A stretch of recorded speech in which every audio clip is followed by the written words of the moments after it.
Lembrem-se de enviarem um relatório hoje ainda. Eu vou estender um pouco o prazo que pediram até mais tarde, mas tem que ser enviado hoje. Certo? Vou abrir aqui o roteiro. Qualquer dúvida é só parar e perguntar, certo? Como eu falei para vocês, a gente vai usar bastante na identificação dos compostos, principalmente dos compostos de síntese e dos compostos de extração também, a espectrometria gasosa, aliás, a cromatografia gasosa acoplada à espectrometria de massas, como técnica de identificação dos compostos orgânicos ali presentes. Certo? Então, como a gente vai usar bastante, eu resolvi fazer uma aula mostrando como é que funciona essa técnica. Eu não vou entrar em tantos detalhes, mas eu vou mostrar para vocês mais ou menos como é que ela funciona. Certo? Então, são duas técnicas voltadas para compostos orgânicos acopladas. Eu tenho a cromatografia gasosa, que é uma técnica de separação, usada para separação de compostos orgânicos no estado de vapor, e a espectrometria de massas, que é uma técnica de caracterização e identificação de compostos orgânicos. Aí aqui tem uma pequena introdução, bem rápida sobre o assunto. Se vocês tiverem interesse, se alguém tiver dúvida, depois pode me perguntar. Mas aí a gente vai só fazer essa análise inicial aqui, certo? Então, existem vários métodos cromatográficos, métodos de separação disponíveis no mercado. No caso da cromatografia gasosa, ela usa um método clássico, só que ao mesmo tempo moderno. Então, a gente usa uma diferença de relação, de afinidade dos compostos orgânicos a serem separados em relação a duas fases distintas. Uma fase móvel e uma fase estacionária. Certo? Quando a gente trabalha com cromatografia líquida, a fase estacionária é a coluna e a fase móvel é o líquido que está sendo usado como solvente, como eluente. Certo? No caso da cromatografia gasosa, a fase estacionária continua sendo uma coluna cromatográfica, e a fase móvel é o gás de arraste que está sendo usado naquele determinado experimento. A cromatografia gasosa ela usa dois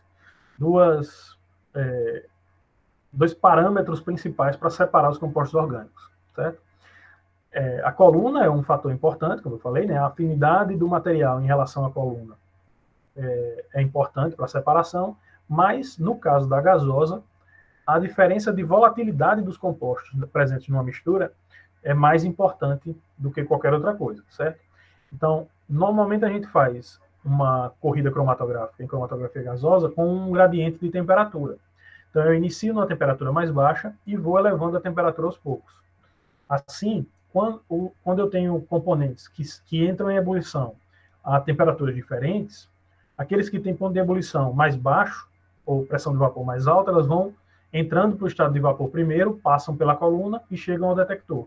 Enquanto aquelas que são fixas, ou mais fixas, né, que passam mais tempo no estado líquido, elas demoram mais para vaporizar e acabam se separando nessa mistura. Então, a cromatografia gasosa ela é basicamente isso, é uma técnica de separação de compostos.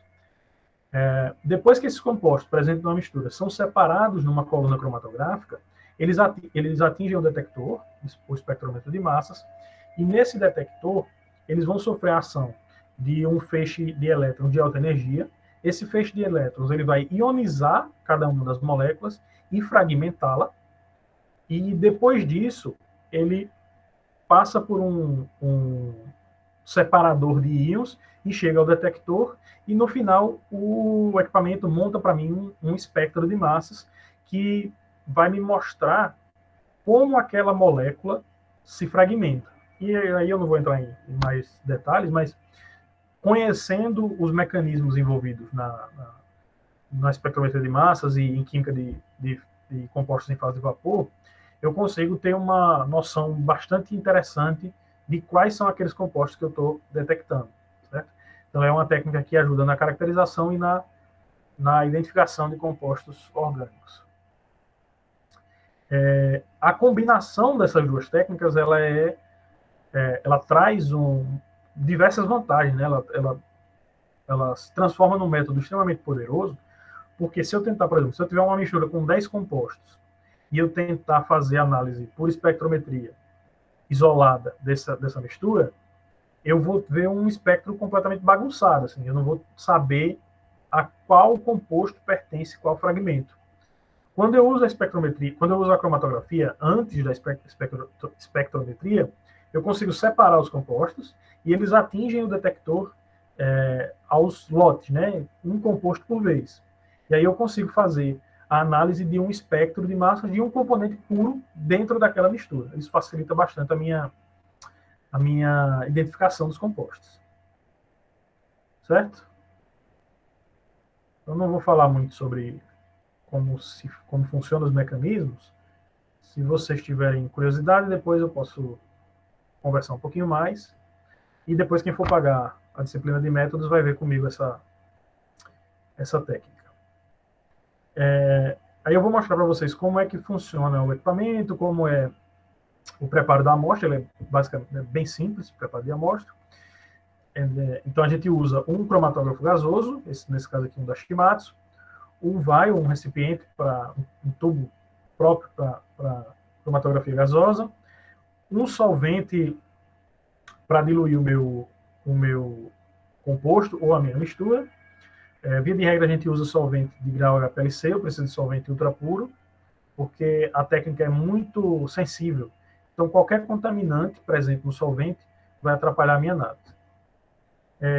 Aqui eu coloquei esses 3 extratos porque eram os 3 que eu tinha disponíveis, mas eu vou mostrar para vocês o extrato de canela de Ceilão, certo? É um extrato de planta que é o produto que eu tinha feito anteriormente, e aí eu vou mostrar para vocês a análise desse extrato.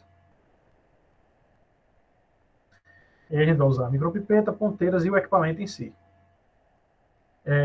O preparo de amostra ele é bem simples. Eu basicamente vou dissolver no meu solvente de grau HPLC uma quantidade de extrato ou de amostra pura, certo? Nesse caso aqui eu fiz um extrato a 500 ppm, uma solução a 500 ppm, dissolvendo meio microlitro do extrato de canela em 1 ml de hexano, no vaio.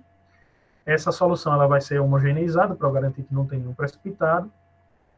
E depois eu vou levar lá ao cromatógrafo. Aí no roteiro vocês vão ver que tem a sequência, é tipo um POP, procedimento operacional padrão, para a operação do equipamento. Então, se vocês tiverem curiosidade, deem uma olhadinha lá, mas basicamente a gente vai programar o equipamento para fazer a corrida. Eu vou mostrar para vocês quando eu mostrar o equipamento, eu posso fazer tanto a injeção direta, eu posso pegar uma seringa de 1 microlitro, de 10 microlitros, aliás, tirar 1 microlitro dessa solução que eu preparei e injetar no equipamento, ou, se eu tiver disponível, eu posso usar um injetor automático. No caso do injetor automático, eu coloco a minha amostra nesse injetor, eu posso colocar várias amostras e programar o computador para fazer uma análise sequencial. Nesse caso, tendo o injetor automático, eu posso programar, por exemplo, 5 amostras.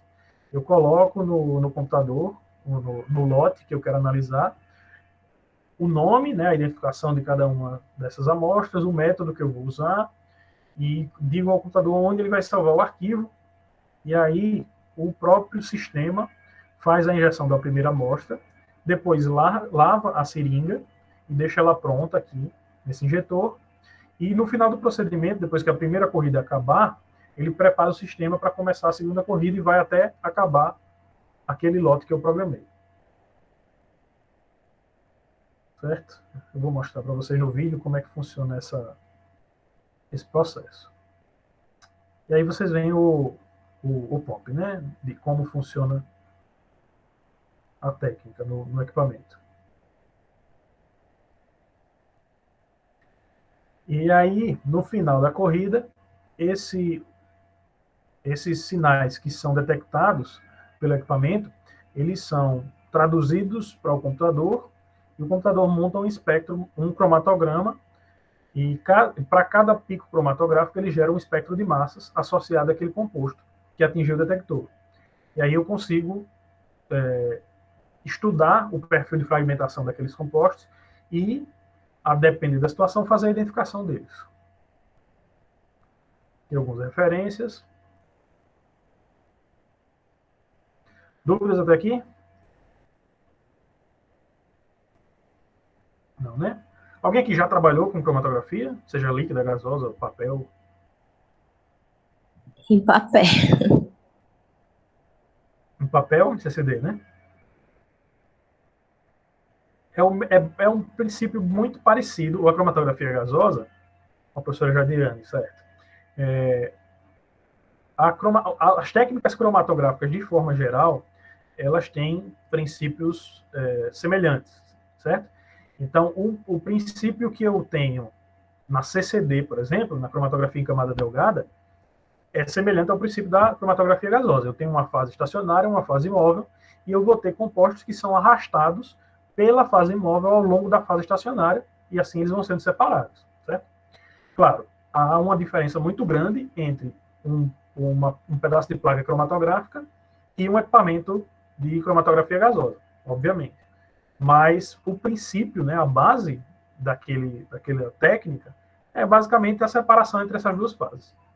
É a diferença de afinidade dos compostos entre essas duas fases. Eu vou falar de cromatografia acoplada a massas, né, a espectrometria de massas, mas o espectrômetro de massas é um dos detectores que pode ser acoplado a um cromatógrafo. Eu tenho uma diversidade grande de detectores possíveis.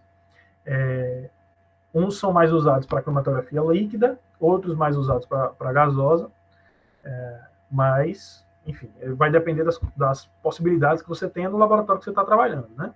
Então, para cromatografia gasosa, a gente tem no laboratório três, basicamente, né?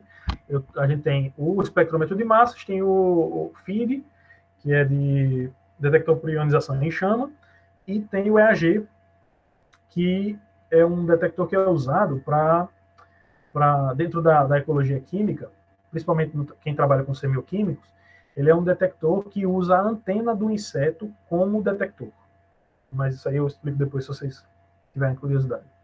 Para cromatografia líquida, eu tenho o espectrometria de massas também pode ser usada, mas é muito comum usar ultravioleta, o DAD, o índice de refração. Então, eu tenho detectores, vários tipos diferentes de detectores, certo?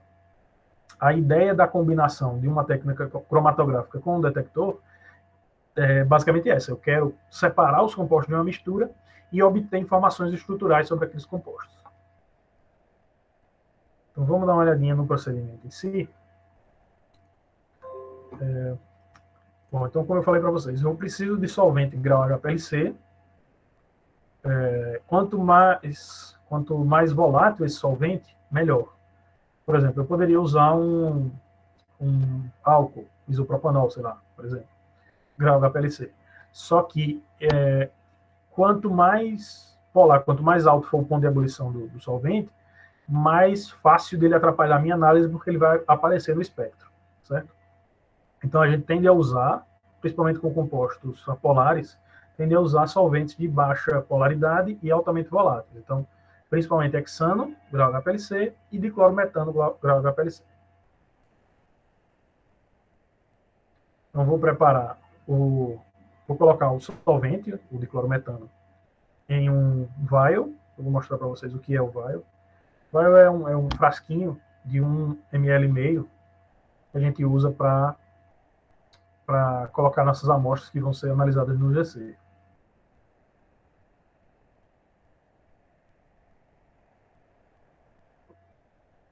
Vocês veem que eu estou com certa dificuldade, mas porque eu estava pegando o solvente com uma mão e gravando com a outra, né? Aí fica um pouco mais difícil, mas dá certo. Então, esse aqui é o VAR do GC, vai vê-lo mais à frente também.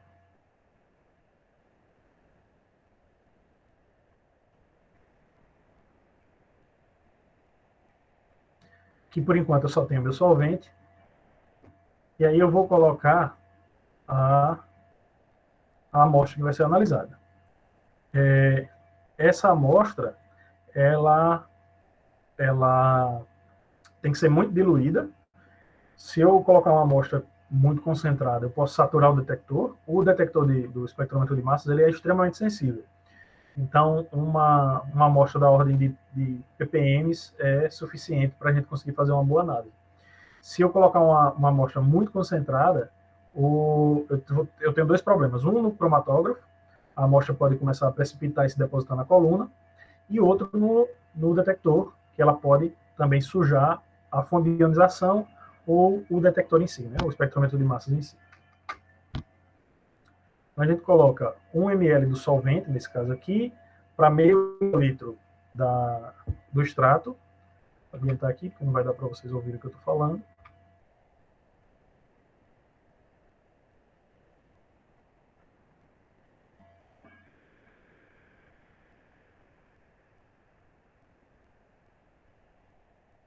Que eu ia preparar nessa mesmo vídeo, eu estou preparando outras análises que eu não vou mostrar para vocês agora. Então, deixa eu adiantar aqui.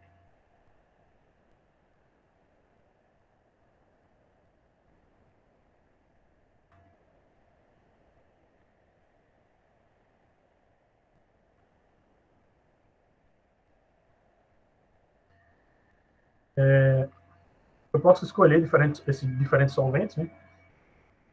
Os que nós mais usamos no laboratório. Aliás, o que a gente mais usa no laboratório é o hexano. Eu uso diclorometano quando ou meus compostos são mais polares, um pouco mais polares, e vai ser mais difícil dissolver no hexano, ou quando eles são muito voláteis.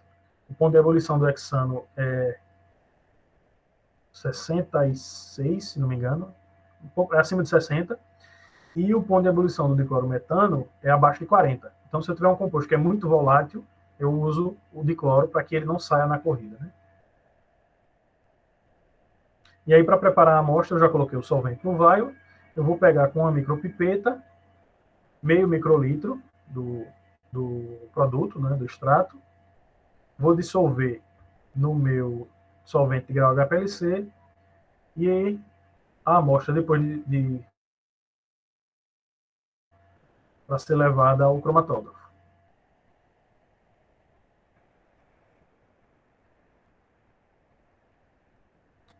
Como eu preparei mais de uma amostra, então a gente pega ponteiras diferentes, né, para não contaminar uma ou outra. A amostra de uma no frasco errado. Faz a identificação desse frasco. Eu não sei se, acho que eu não mostrei aqui, mas a gente faz a identificação do que tem no frasco e leva ao cromatógrafo. Deixa eu adiantar.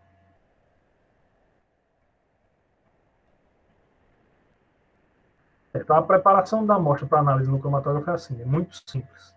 Basta que os componentes a serem analisados eles sejam solúveis no solvente HPLC e aí a amostra está pronta. Certo. Aqui a gente vai observar como é que funciona o equipamento em si. Então, esse aqui é o autoinjetor. Como eu falei para vocês, eu posso fazer a injeção direta com uma seringa, ou eu posso usar o autoinjetor, não sei se vocês conseguem ver aqui, mas ele tem uma seringa aqui dentro. Certo? Esse injetor, depois que eu fizer a programação no computador, eu vou dizer para ele quantas amostras são, qual a ordem que ele vai injetar, qual o volume de injeção. Então, ele vai lavar a seringa com solvente limpo, com diclorometano. Depois da seringa limpa, ele vai coletar 1 microlitro da minha amostra, da solução que eu tenho aqui, vai injetar aqui dentro na entrada do cromatógrafo. Depois ele lava novamente a seringa e ela está pronta para ser usada na próxima análise. Então, aqui eu tenho esse carrinho, onde eu posso depositar cada carrinho desse, eu acho que comporta 5 amostras, se não me engano. Então eu posso colocar várias amostras aqui e deixar correndo um lote para analisar depois. Ah, tá. Isso aqui é só mostrando. Então, nos dois primeiros espaços, eu tenho primeiro um frasco com solvente para lavar a seringa. Então, aqui só tem diclorometano, não tem amostra. E no seguinte, eu tenho um frasco de descarte, tem um vaio de descarte. Então, a seringa, o injetor, ele coleta o material aqui, o solvente, lava a seringa e descarta no vaio do lado. E faz isso 5 vezes, e aí a seringa está pronta para ser usada. Então, aqui vocês veem que tem o solvente limpo, e no de descarte você vai ver que vai acumulando sujeira. Ó, vocês veem que aqui no fundo, para acumular essa quantidade de sujeira, foram algumas centenas de lavagens, talvez milhares. Por isso que está assim. Então, algumas centenas de lavagens, com certeza. E aqui eu tenho o meu autoinjetor, ele está conectado ao cromatógrafo, e assim conectado ao computador. Eu coloco a minha amostra. Eu vou mostrar para vocês essa, só a primeira, né? Só uma amostra, mas eu posso colocar várias aqui se eu quiser. Na sequência. Acho que nesse experimento, acho que eu analisei 3, se não me engano. Tá, vocês veem que eu troquei aqui a amostra de lugar, só porque eu lembrei a ordem que eu tinha colocado lá no computador, certo? Então, o nome do... Esse aqui é o Vial 1, esse aqui é o 2, esse aqui é o 3. Então, só para eu ter certeza que eu coloquei o nome certo da amostra, é bom lembrar. E aí a gente vai lá no computador e vai fazer a programação. Eu coloco o método... Ah, tá, aqui eu estou só explicando. Depois que a análise termina, eu coloco nesse modo ecológico, que é um modo de economia de solvente não, de gás e de energia, certo? Esse equipamento, ele opera a alto vácuo. Então, a gente não desliga. A gente só desliga quando falta energia ou quando precisa fazer manutenção. Então, como ele fica ligado sempre, quando ele não está sendo usado, a gente coloca nesse modo de economia para economizar, né? Para não gastar tanto de forma desnecessária. Aí aqui eu vou colocar, nessa tela, eu vou colocar quais são as amostras que eu vou usar, quantas são, né? O nome da amostra, aqui. E aqui eu vou colocar o método que eu vou usar. Certo? No método eu digo qual é a temperatura inicial, qual é a temperatura final, qual é a taxa de aquecimento. Lá ele tem registrado qual é a coluna que está sendo usada, enfim, tem todos os parâmetros para essa corrida. E eu carrego o método que a gente já tem lá no computador. Se eu precisar, eu posso mudar esse método e salvar em outro arquivo. E aí eu vou colocar o nome da minha amostra na pasta onde deve ser salva. Depois que eu fizer isso com todas as amostras que vão ser analisadas, eu aviso o computador que está pronto para iniciar a corrida. Depois que iniciar a corrida, eu só preciso esperar, né? Que ele pede para eu salvar o lote que eu estou, a informação do lote que eu estou fazendo. Eu vou começar a corrida cromatográfica. Depois que os parâmetros já estão todos prontos, eu aviso o computador que ele pode iniciar a corrida. Então eu clico aqui nessa ou aqui, e aqui ele me pergunta se eu quero, depois que as 3 corridas, depois que esse lote seja finalizado, se eu quero que ele entre novamente no modo ecológico. E aí, sim, porque assim ele economiza eletricidade e economiza o gás de arraste. Depois que eu coloco para iniciar a corrida cromatográfica, ele vai trazer todos os parâmetros de pressão, velocidade, fluxo de gás, temperatura, todos os parâmetros que eu coloquei no meu método, ele vai trazer para o início, vai trazer o equipamento para os parâmetros iniciais do meu método. E aí, depois que estiver tudo pronto, depois que ele atingir esses parâmetros iniciais, ele começa a corrida. Se vocês observarem aqui à direita, não sei se vai dar para ver, acho que no próximo vídeo talvez dê. Aqui ele mostra o status de cada um das duas partes do equipamento, né? Então, aqui embaixo é o MS, é o espectrômetro de massas. Vocês veem que ele está verde, isso indica que ele está pronto para receber a amostra. Mas a coluna ainda não atingiu os parâmetros iniciais, então ele está amarelo aqui. Quando a coluna também ficar verde, quando os dois estiverem prontos, aí vai começar a minha corrida. Ele começa a lavar a seringa para poder injetar a amostra.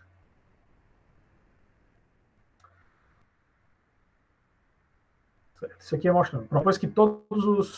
Depois que os parâmetros atingem tanto no GC, tanto no cromatógrafo como no espectrômetro, aí ele faz uma ambientação inicial. Eu coloquei para 3 minutos essa ambientação.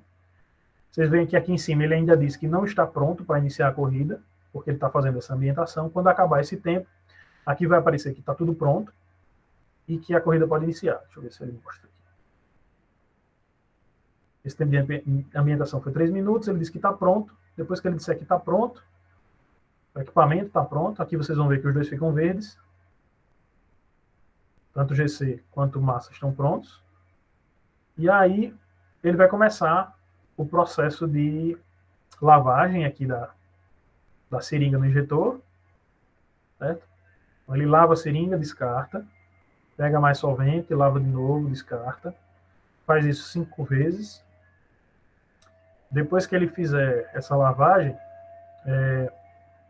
aí ele vai injetar a amostra propriamente dita e a gente começa a nossa corrida. Deixa eu ver se vai lavar novamente. Se eu quiser fazer a injeção manual, a mesma coisa que o injetor está fazendo aqui, eu vou fazer com a mão, né? Eu vou lavar, descartar, lavar, descartar, depois eu pego a amostra e introduzo na entrada do cromatógrafo.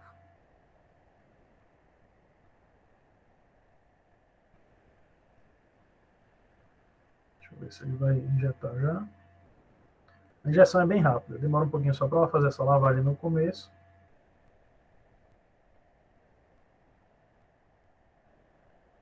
Ele pegou 1 microlitro, vocês veem que é bem pouquinho. E aí vocês vão ver que a seringa vai descer mais, porque ela não vai mais para o descarte, ela vai agora para o equipamento. E depois que fizer essa... Deixa eu só mostrar de novo. Depois que ele faz essa injeção, ele lava novamente a seringa.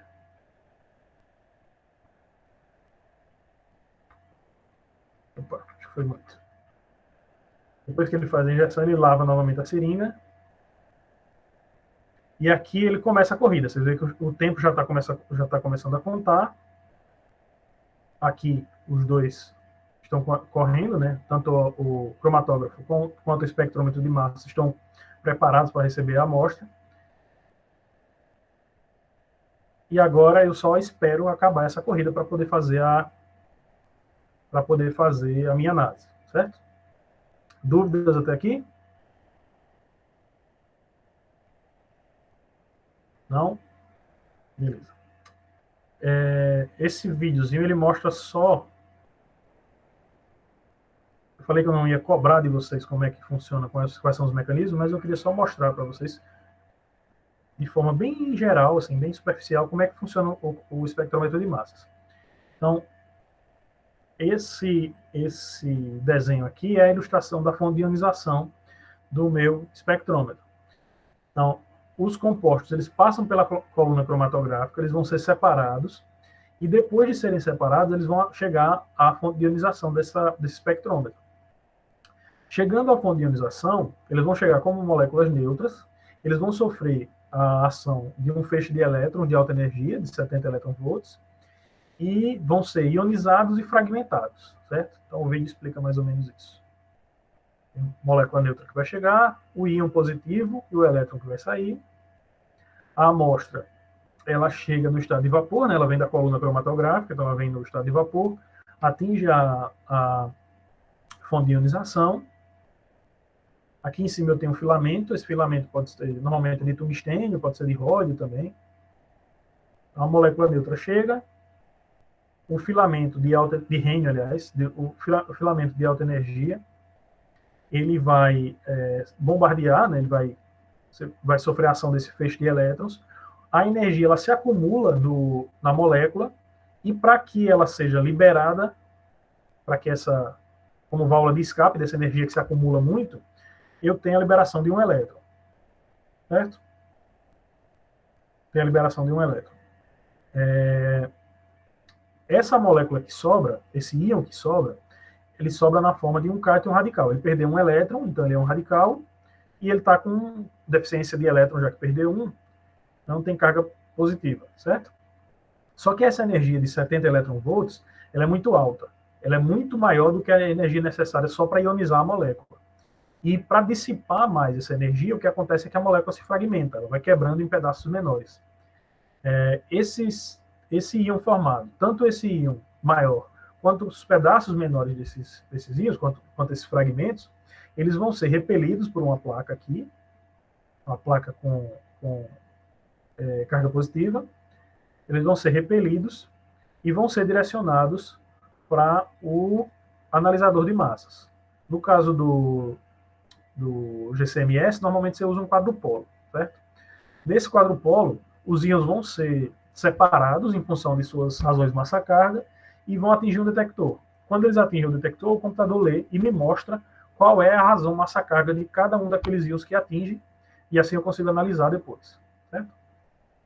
Então, ele sai da fonte de ionização, vai para o analisador de massas, são separados, e depois disso atinge o detector. O detector traduz esse sinal no computador. Dúvidas? Certo, vamos lá. Acabou, deixa eu ver se acabou.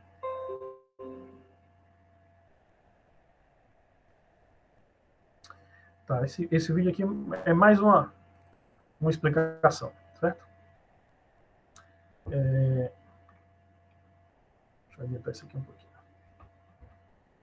Certo, então, isso aqui também é uma ilustração de como é que funciona o equipamento completo. Então, eu tenho um gás de arraste, no nosso caso é hélio, então a gente usa um gás de arraste usa o hélio como gás de arraste. Aqui eu tenho a minha entrada do cromatógrafo, onde fica onde eu mostrei para vocês agora o injetor, o autoinjetor. A amostra vai ser injetada por aqui. Aqui eu tenho a minha coluna cromatográfica, ela fica dentro de um forno. A temperatura vai sendo aumentada aos poucos. À medida que essa temperatura é aumentada, os compostos vão volatilizando, vão sendo separados na coluna e vão chegar à fonte de ionização do espectrômetro de massa, o gás de arraste. Vai levar a minha amostra injetada aqui, e aqui vocês veem os componentes sendo, não sei se vocês conseguem ver bem, os componentes sendo separados, e aí vão atingir a fonte de ionização. À medida que eles chegam à fonte, eles vão ser ionizados, vão ser separados e vão ser detectados, e esse sinal vai ser traduzido num espectro que eu vou mostrar para vocês mais à frente. Então, como eu tinha falado, em vez de eu colocar tudo no cromatógrafo de uma vez, ter vários compostos e tentar decifrar um espectro muito complicado de uma mistura de vários compostos, eu vou analisar o espectro de cada um dos compostos individualmente. Isso facilita demais a minha vida. Deixa eu ver se eu...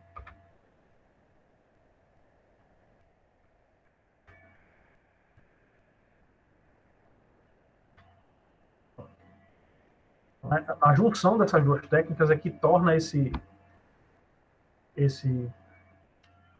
experimento tão poderoso, certo? Depois que eu faço a minha análise, eu vou obter um arquivo onde eu tenho o meu cromatograma, certo? O cromatógrafo, ele gera um cromatograma,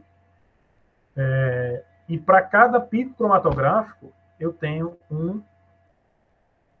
um espectro de massas associado. Deixa eu só ver se esse arquivo vai abrir.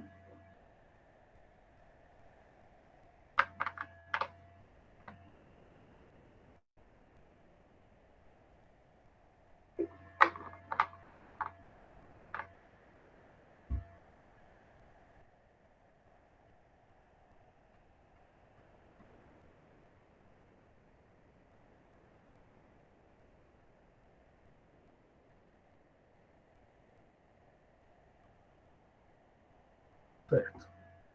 Vou mostrar para vocês agora como é o cromatograma e como são os espectros de massa a eles associados. Qualquer dúvida, vão perguntando, certo? Então, esse é um extrato de óleo essencial, né, uma extração de voláteis de canela de Ceilão. Aqui em cima, isso aqui é um cromatograma, certo? Então, esse gráfico aqui em cima, ele mostra todos os compostos que atingiram, que passaram pela coluna e atingiram o detector. Então, a intensidade desse sinal está associada à concentração de cada um desses picos na minha amostra. Na amostra que eu preparei, certo? Aqui embaixo, eu tenho a região do espectro de massas. Isso aqui é o espectro de massa. Qualquer lugar que eu clique no cromatograma, eu vou ter um espectro de massas associado, certo? Se não tiver amostra, ele vai gerar esse cromatograma da linha de base. Então, qualquer lugar que eu clicar, vai ter um espectro de massas associado, certo? Quando eu clico numa região que tem um pico cromatográfico, por exemplo, esse menorzinho aqui. Quando eu clico numa região que tem um pico cromatográfico, vocês vão ver que ele vai gerar um espectro embaixo, certo? E à medida que eu analiso esse espectro, eu consigo determinar a estrutura, ou pelo menos ter uma noção muito boa da estrutura.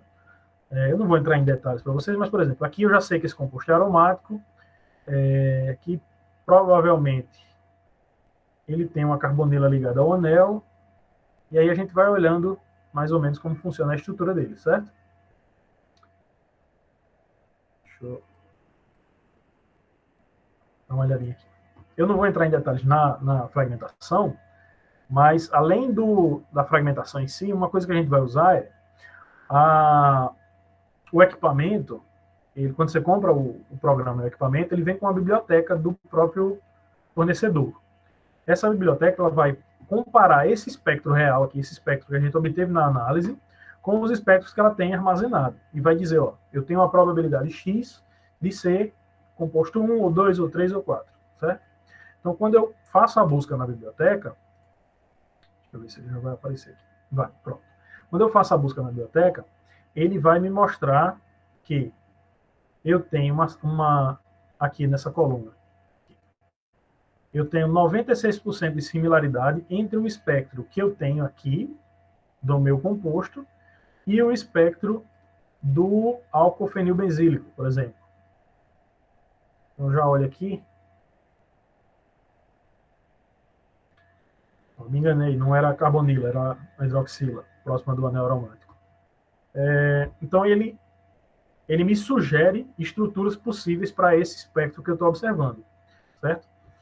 A biblioteca ela é extremamente útil, ela ajuda bastante a caracterizar um composto, mas ela não você não pode se basear só na biblioteca.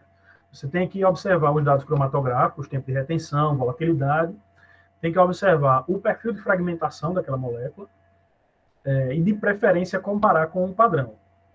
Você pode ser um padrão de síntese que você fez no laboratório, um padrão comprado de um fornecedor.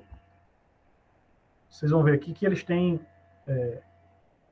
nesse caso aqui, eu sei que realmente é esse composto, mas ele dá, por exemplo, álcool fenilbenzílico, feniletílico, uma hidrazina, o que mais? Um cicloheptatrieno, certo? E aí ele tem probabilidades de ser um composto ou outro, ele tem similaridades próximas. Para cada um dos sinais, eu vou ter um espectro de massas associado, e a minha biblioteca vai fornecer um composto possível. Então, olhando de novo, olhando para esse espectro, eu sei que é que tem um anel aromático, eu sei que esse anel aromático é substituído, mas que não tem nenhum metileno ligado ao anel aromático, por exemplo. Professor, Oi. desculpa atrapalhar, mas uma Não, dúvida que pode surgiu falar. aqui. É possível um mesmo composto ter dois espectros de massa diferentes? O mesmo composto ter dois espectros diferentes? Não e sim. Um composto ele vai ter um único espectro de massas.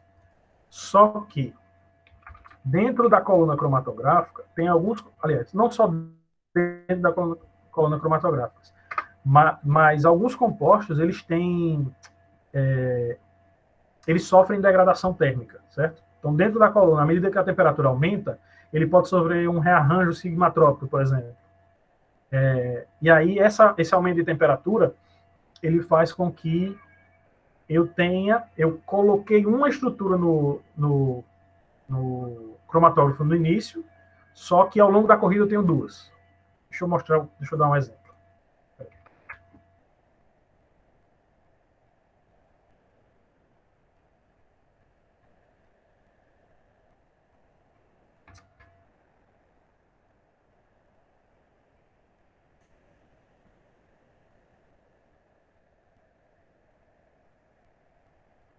Deixa eu ver se eu vou acertar isso aqui.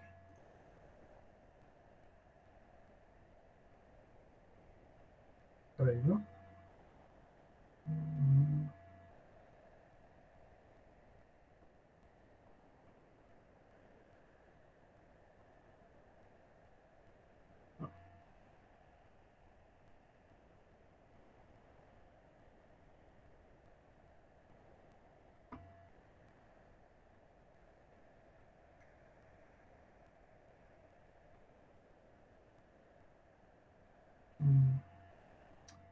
Eu não vou.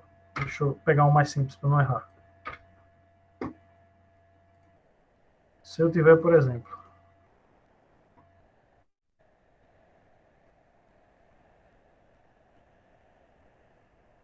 esse composto aqui.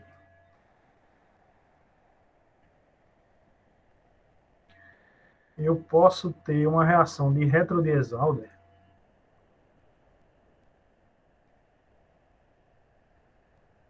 e formar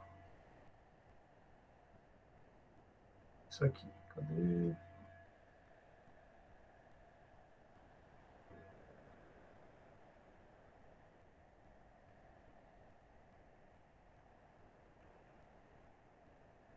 Certo? Então, esse composto aqui, do jeito que ele está aqui, ele só tem um espectro de massas. Só que ele pode sofrer um rearranjo, participar de uma reação termicamente guiada que vai levar à formação de compostos diferentes. Eu esqueci a estrutura que eu queria mostrar para vocês.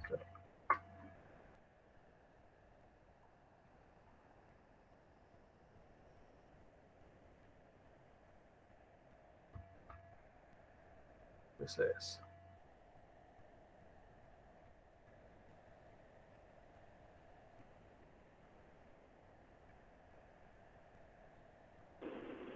Professor, desculpe, sobre isso que você está falando, sobre a volatilidade dos compostos.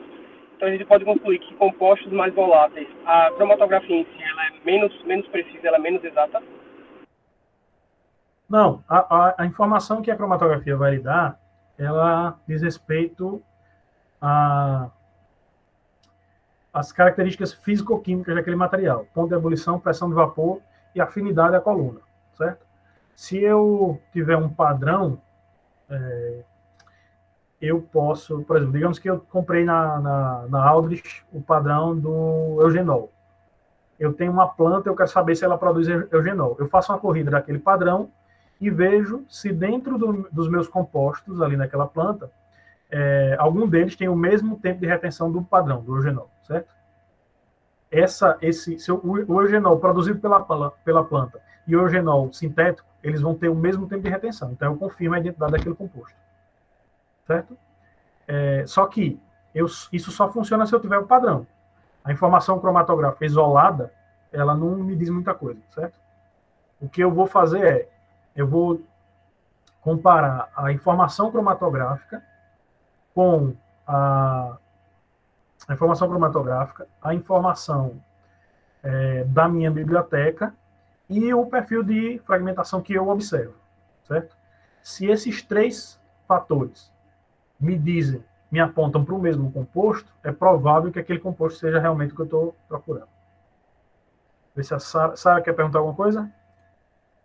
Eu quero, o professor, assim, se eu me perdoe a minha ignorância, mas assim, eu não estou entendendo o que este gráfico que o meu extrato me gerou está me dando e o que essa biblioteca está usando, qual é o parâmetro que ele está usando para comparar para saber qual é o composto. Eu não estou entendendo. Tá. Entendi. Certo. Você entendeu que aqui em cima é o cromatograma? Você entendeu o que é o cromatograma?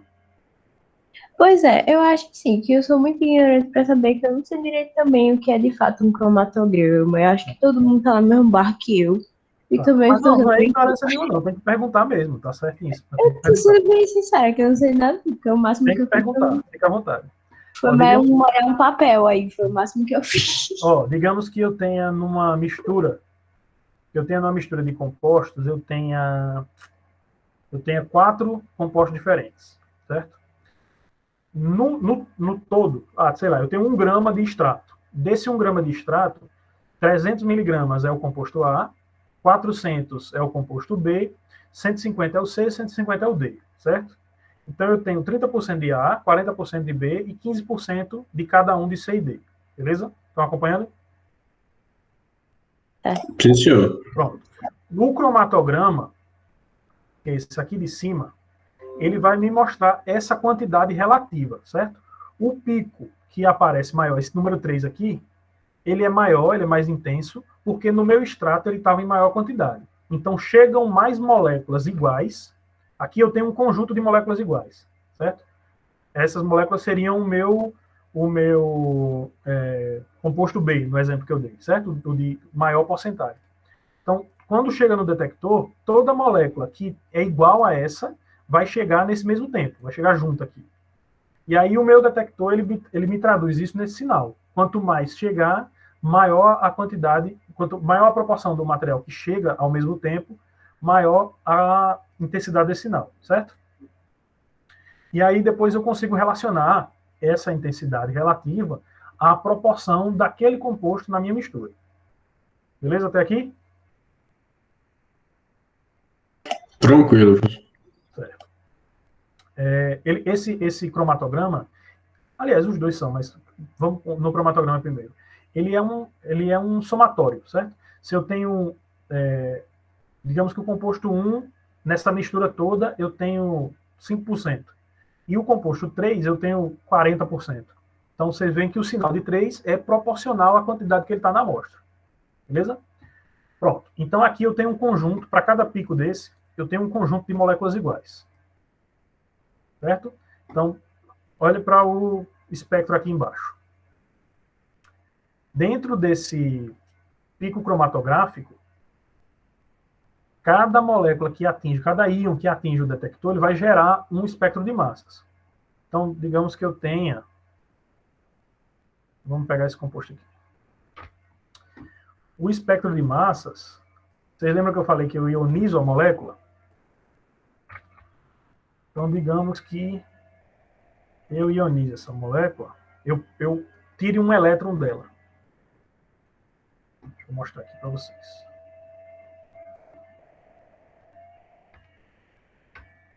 Aqui, quando eu faço isso aqui, eu estou quebrando uma ligação e aqui estão os dois elétrons, certo? Só que eu ainda não estou quebrando a ligação. Primeiro eu ionizo, então eu tiro só um elétron dela.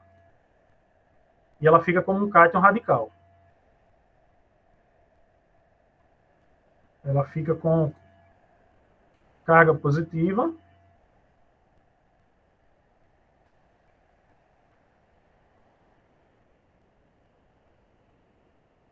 Com carga positiva e com um radical, certo?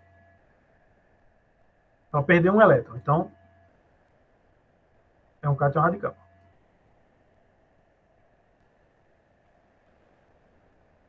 Depois que esse cátion radical é formado, vocês lembram que eu falei que eu tenho alta energia naquele sistema?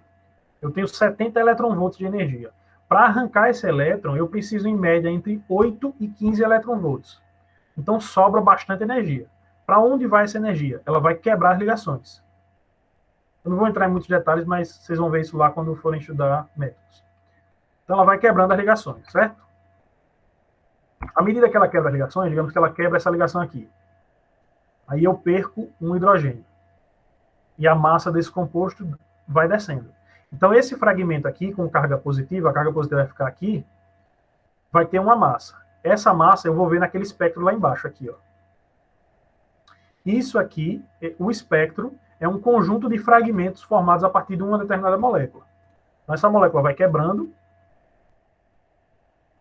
À medida que ela vai quebrando, ela vai formando fragmentos com massas diferentes.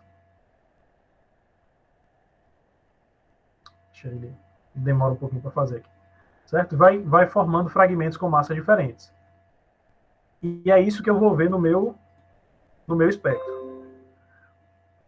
A análise do espectro de massas é como se eu estivesse montando um quebra-cabeça. Eu vejo a massa daquele fragmento formado e eu vou procurar na molécula se faz sentido formar aquela massa. Se faz sentido eu ter um fragmento com aquela determinada massa. Certo? Então, deixa eu pegar... Isso aqui eu acho que é o fenilbenzílico, né? O programa é meio pesado, demora um pouquinho. Então, deixa eu mostrar para vocês. Eu falei que não ia em detalhes, mas só para a gente ter uma noção. Então, digamos que eu tenha uma quebra aqui, por exemplo.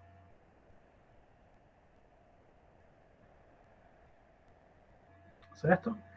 Eu não vou entrar em detalhes do mecanismo, mas essa quebra, ela forma um íon bem estável, bem... não, isso aqui não foi nem benzílico, não. Peraí, cadê? É esse aqui. Isso, pronto. Certo. Então, essa quebra aqui, ela forma um íon muito estável. Quanto mais estável esse íon formado, maior a intensidade dele no espectro. Então, vocês veem que essa quebra aqui vai gerar esse fragmento 91. Aí eu vou lá no espectro. Opa, olha ele aqui. Certo? Opa. Deixa eu ver se perdi no hidroxila para onde vai.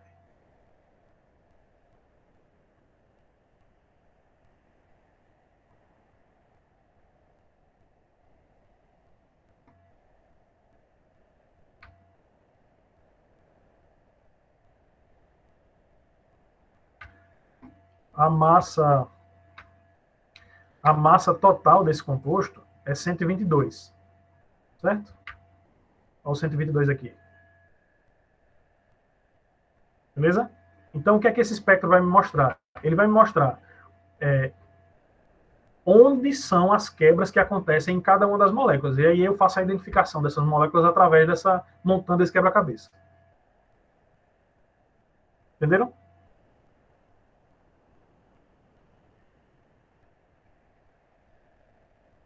Então, o cromatograma, ele poderia ser gerado com qualquer detector. Se eu tivesse um detector deixa eu ver. Pegando cromatografia líquida, se eu tivesse um DAD, um UV, um índice de refração, todos eles gerariam um cromatograma. Mas o espectro de massa só vai ser gerado por esse detector, o espectrômetro de massas. E aí ele me dá essas informações estruturais. Se eu pegar só o cromatograma, eu só sei dizer que no tempo de retenção tal, no tempo de 8 minutos e meio, eu tenho um composto. E a proporção em que ele sai. No tempo de 11 minutos, 11,1 minutos, 11,15 minutos, sei lá, eu tenho mais um composto. No tempo de 11,6 eu tenho mais um composto. Esse composto é o majoritário, certo? O cromatograma ele me dá a informação do tempo de retenção e da quantidade relativa de cada um desses picos.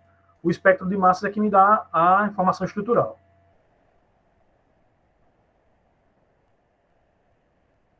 Entenderam? Professor, cada pico eu vou associar somente a um composto, é isso? Cada pico vai ser associado só a um composto. Pode ocorrer de dois compostos eluírem juntos, se eles tiverem uma estrutura próxima, ou, enfim, tiverem pressão de vapor semelhante, ponto de ebulição semelhante, pode acontecer que um único pico tenha mais de um composto. Mas a ideia, assim, o ideal é que para cada pico eu tenha um composto. Mas esse pico seria no primeiro ou no segundo gráfico? Ou nos dois? Então, é como se fosse assim, deixa eu ver aqui. Digamos que eu tenha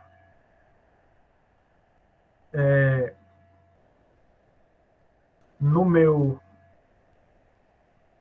meu extrato desse composto aqui, eu tenha, sei lá, 1000 moléculas. Eu sei que é um número muito baixo, mas só para a gente ter uma ideia. Essas 1000 moléculas, elas vão começar a sair aqui e vão sair até aqui, certo? Lembra que ela está passando pela coluna, devagarzinho ela vai passando pela coluna e vai sendo separada. À medida que ela atinge o detector, ela vai gerar um sinal. Então, começa a sair aqui e para de sair aqui. Dessa molécula exata. Para o outro pico, vai ser outra molécula. Certo? Então, por exemplo, se eu colocar no começo desse pico, eu tenho esse espectro de massa. No final desse pico, eu tenho esse espectro de massa. Vocês veem que o que está mudando aqui é um pouquinho a intensidade relativa do sinal.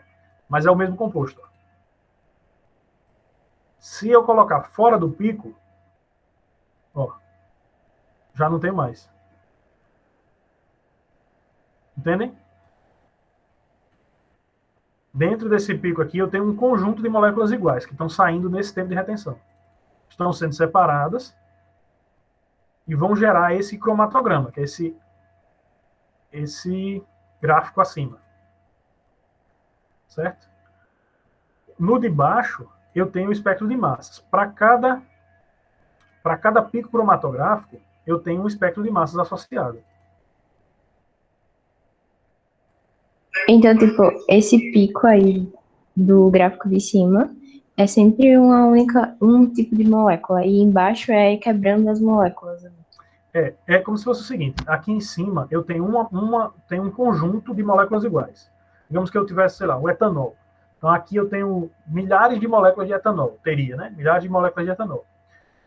Aqui embaixo eu tenho o resultado da quebra das moléculas de etanol. Quando eu aplico energia, ela ioniza e se parte. Aí aqui eu vejo o resultado dessa fragmentação, entendeu? Entendi. Mais dúvidas? Mas esse pico desse primeiro gráfico, ele seria do amarelo. Esse pico seria exatamente o quê? São as moléculas chegando naquela outra parte do equipamento, é? O tempo que elas chegam lá, o que de fato é esse gráfico, meu Deus. Calma. Olha só. Eu tenho uma coluna cromatográfica, certo? E no final eu tenho um detector.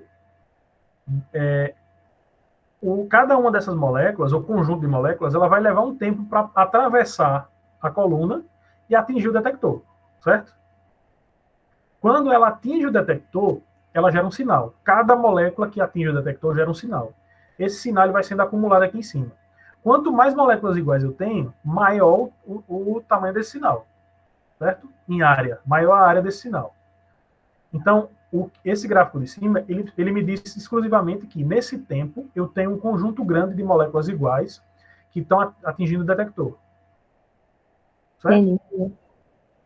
Isso aqui é um aglomerado de moléculas, porque é o seguinte, como elas são, se eu tenho moléculas iguais, elas vão interagir com a coluna da mesma forma e elas vão interagir com a fase móvel da mesma forma. Então, elas andam junto, elas andam em grupo, certo? Aí as outras moléculas que são diferentes, elas vão andando agrupadas entre si. Cada grupo vai atingir o detector em determinado tempo. Então, o cromatograma é um gráfico que mostra a quantidade relativa de determinado componente em relação ao tempo que ele levou para atingir o detector, para percorrer a coluna e atingir o detector. Ficou claro agora? Ficou. Pronto, beleza. Professor, o que são os eixos do gráfico? Tá. Certo, o eixo, no cromatograma, o eixo X é tempo e o eixo Y é adimensional, ele é só proporção, certo? Ele não tem percentagem, ele não tem uma unidade. Ele é proporção relativa, ele indica a proporção relativa daqueles compostos dentro da amostra.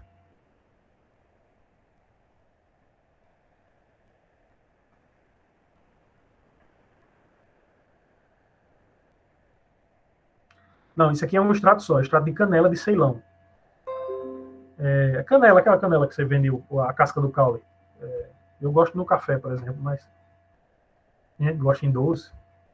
Então, depois que faz o extrato dela, eu peguei o extrato, diluí no solvente, fiz a análise no meu cromatógrafo, certo? Aí ele separa os componentes no cromatograma e cada grupo de compostos, cada grupo de moléculas que atinge o detector vai ser fragmentado e vai gerar esse espectro aqui embaixo. Vocês veem, para cada... Deixa eu pegar aqui.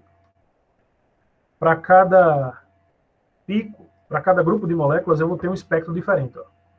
Eles podem até ser semelhantes, parecidos entre si, mas vão ser diferentes. Cada grupo de moléculas vai ter um espectro particular. E através desse espectro é que eu consigo caracterizar cada um desses compostos. Eu extraí mais de uma amostra, eu analisei, mas eu vou mostrar para vocês só uma, porque senão vai ficar mais complicado para o relatório. E aí vocês fazem a comparação com um único um único composto, certo? Então, para essa aula de hoje, a gente fez o extrato dessa planta aqui, ó. Cadê? Canela, extrato de canela de Ceilão. Esse aqui foi o que foi usado, certo?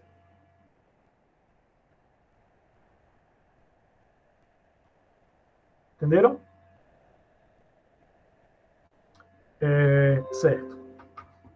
Além, como eu falei para vocês, no cromatograma aqui em cima, cada um desses picos, eles representam a quantidade relativa dos compostos ali presentes. Então, se eu tenho mais do composto 3, o composto que sai no pico 3, ele vai aparecer com maior intensidade aqui. Os menores aparecem em menor intensidade, e assim por diante, certo? Eu consigo fazer uma relação disso, fazer um cálculo, o próprio equipamento me faz o cálculo, e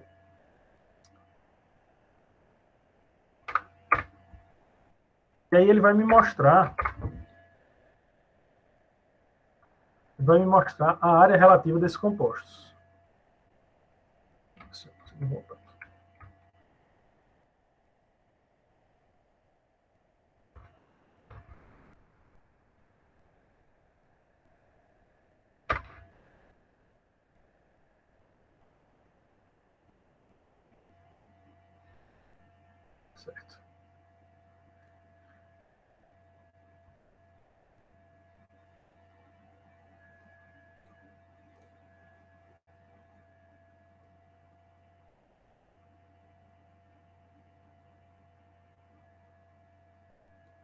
Certo. Vou colocar logo aqui para vocês.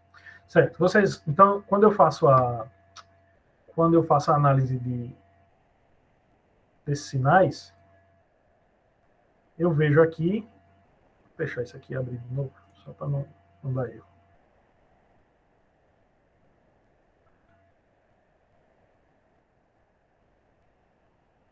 Eu vejo que eu tenho intensidades relativas diferentes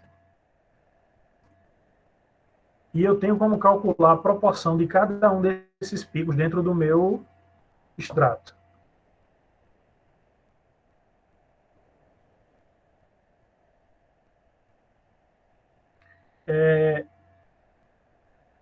Cristófani.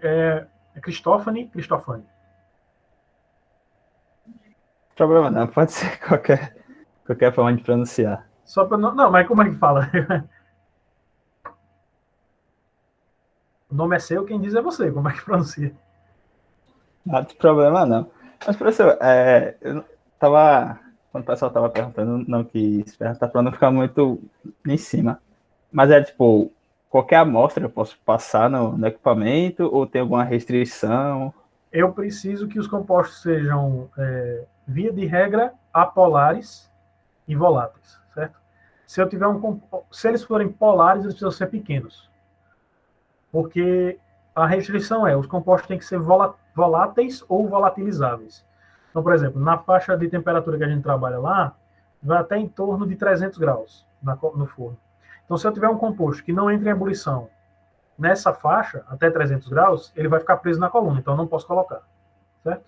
Então, a limitação é a volatilidade dos compostos.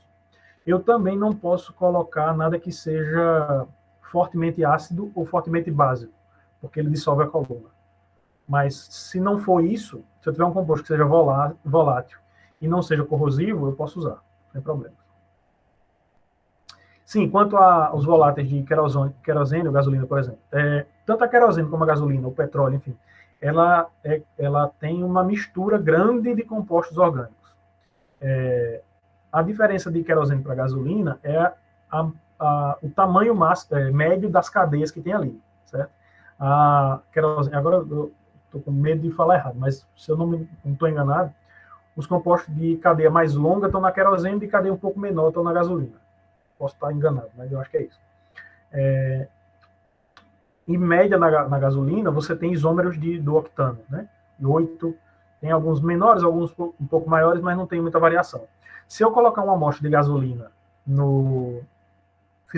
preparar essa amostra e colocar no cromatógrafo, ele vai separar esses componentes, e aí eu vou ver, por exemplo, o octano linear, sem nenhuma ramificação, eu vou ver o 2-metilheptano, o 3-metilheptano, eu vou ver o 3,4-dimetilhexano, eu vou ver o 1,2,3 trimetilpentano, certo? Ele vai separar esses compostos e para cada um deles eu vou ter um espectro de massas associado e vou identificar, ou pelo menos caracterizar. Entendi, obrigado. Beleza. Querosene, petróleo, gás natural é mais complicado porque, como eles são muito voláteis, é mais difícil analisar gás. Dá para analisar, mas é um pouco mais complicado. Álcool, combustível, enfim. Desde que os compostos sejam voláteis ou volatilizáveis, ele pode ser analisado por cromatografia gasosa. Mais dúvidas? Quem quiserem perguntar, qualquer coisa, fiquem à vontade. Pode falar. O que é que a gente vai analisar nesses resultados? Vou mostrar agora. E o pessoal também tá pedindo para o senhor mudar o horário lá no aula, porque ainda tá 15 horas lá no aula para entregar o relatório. Certo, vou mudar. Me lembra antes, quando eu pedir a chamada, vocês me lembram que aí, enquanto vocês vão assinando, eu vou lá mudar. Tá. Certo. Então, como vocês perguntaram, o que é que vocês vão analisar para fazer o relatório? Certo. Vocês viram que para cada um desses compostos, desses picos, eu posso fazer a busca lá na biblioteca, não é isso? E aí ele vai me dar uma sugestão de composto. Beleza? A gente vai acreditar nessa sugestão da biblioteca por enquanto. Eu posso fazer isso individualmente, ou eu posso pedir para ele fazer essa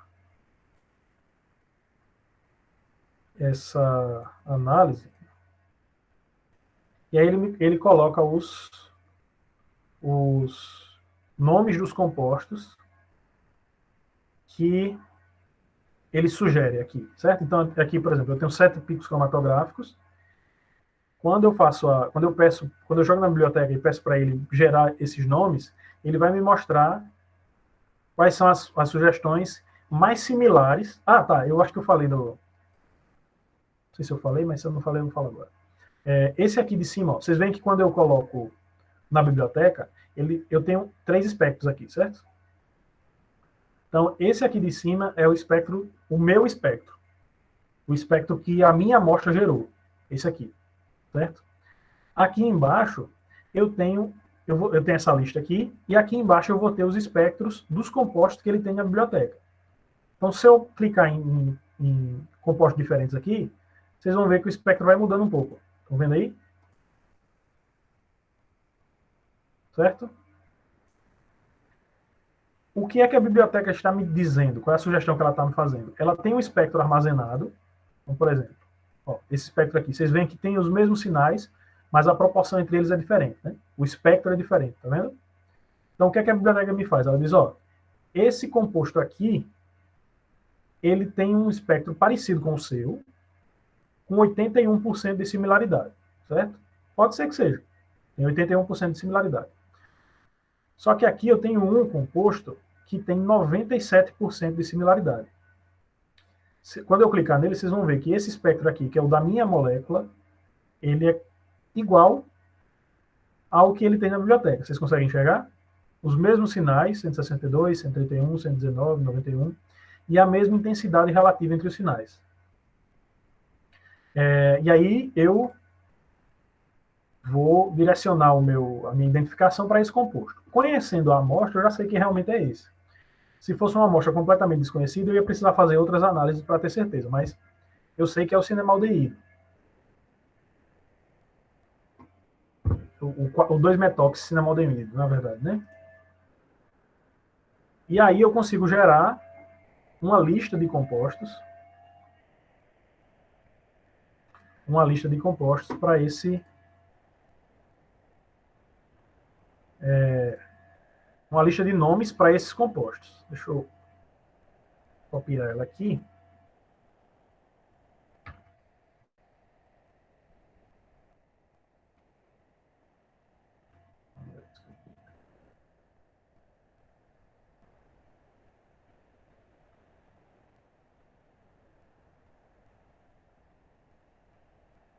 Se eu vou conseguir copiar só o nome, acho que não.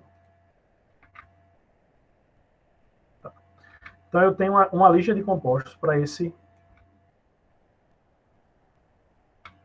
meus picos cromatográficos, certo? Se eu estivesse fazendo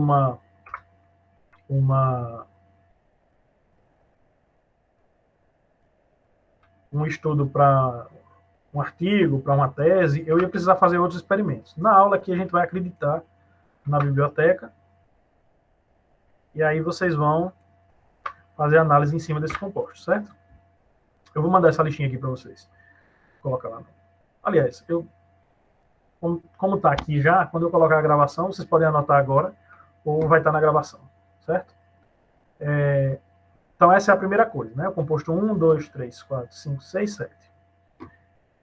Além disso, essa é uma informação que eu vou tirar do espectro. Além disso, quando eu faço essa análise de proporção relativa,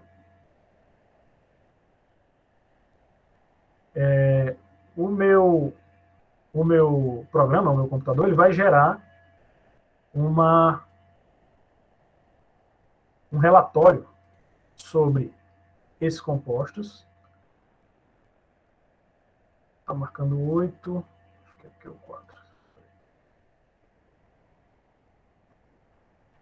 Sobre esses 7 compostos, certo? Então, vocês vão observar que eu tenho tempo de retenção, tempo inicial, tempo final, e aqui eu tenho a área, certo?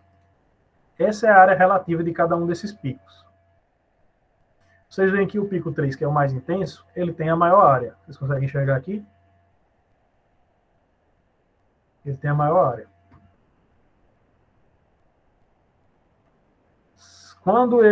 Se eu somar todas essas áreas,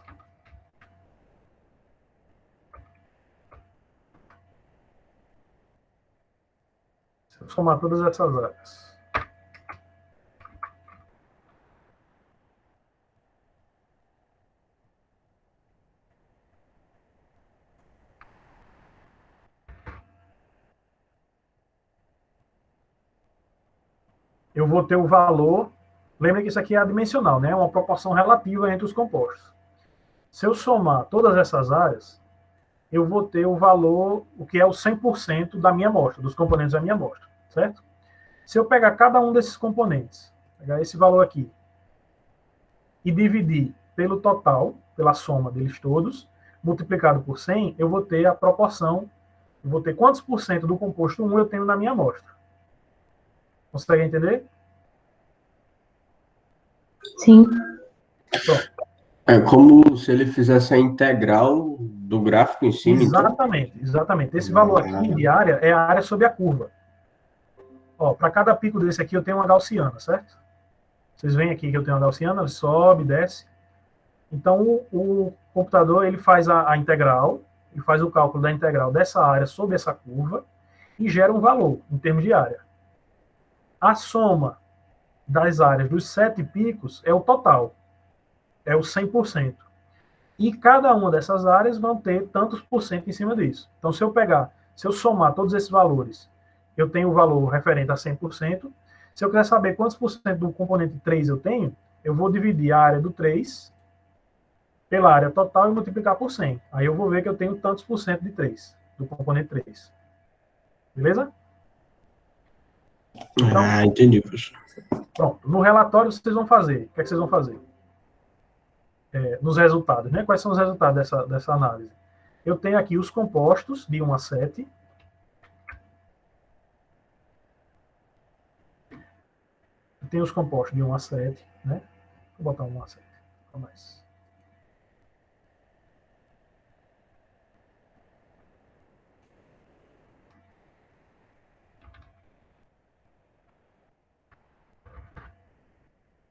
E além dos compostos, a identidade dos compostos, né, do nome de cada um desses compostos, eu tenho a área relativa de cada um desses compostos.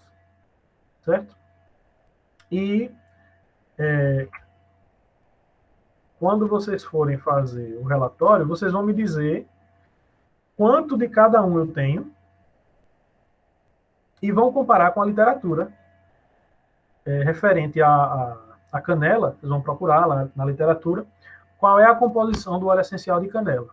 E aí vai ter lá. E aí vocês vão comparar o que a gente encontrou no nosso experimento condiz com a literatura, a proporção é parecida, faz sentido, não faz, certo? Essa é a discussão que vocês vão fazer no trabalho de vocês. Beleza? Dúvidas? A primeira área é correspondente ao primeiro composto, né? Desse documento que o senhor fez, né? Isso, é. Aqui é porque, como eu copiei separado, só para não dar confusão. Então, eu tenho o composto 1 ao 7, cada um tem um nome, e tenho a área de cada um deles, também do 1 ao 7. E aí o somatório dessas áreas é o total. Cada uma dessas áreas vocês vão ter que eu tenho, sei lá, 3% do composto 1, 5% do composto 2, 30% do 3. Vocês vão calcular isso.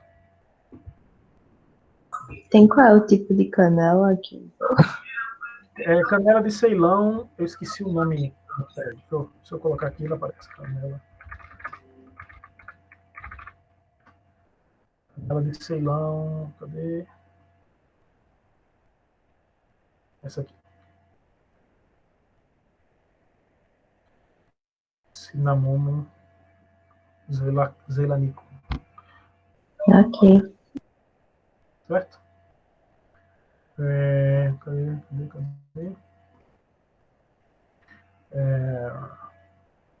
E aí vocês não precisam, não precisa ser um negócio muito mirabolante, certo? Quando eu falo que vocês têm que discutir o material que vocês têm, é achar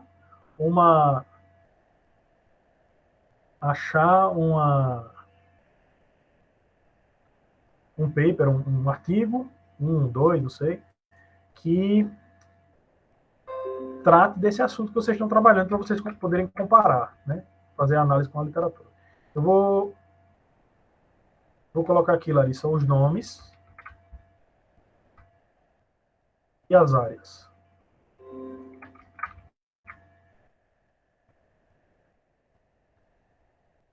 Aí vocês copiem, né? Fica mais fácil assim, eu acho. Por nada. Beleza? Todo mundo entendeu? Alguma dúvida? Não?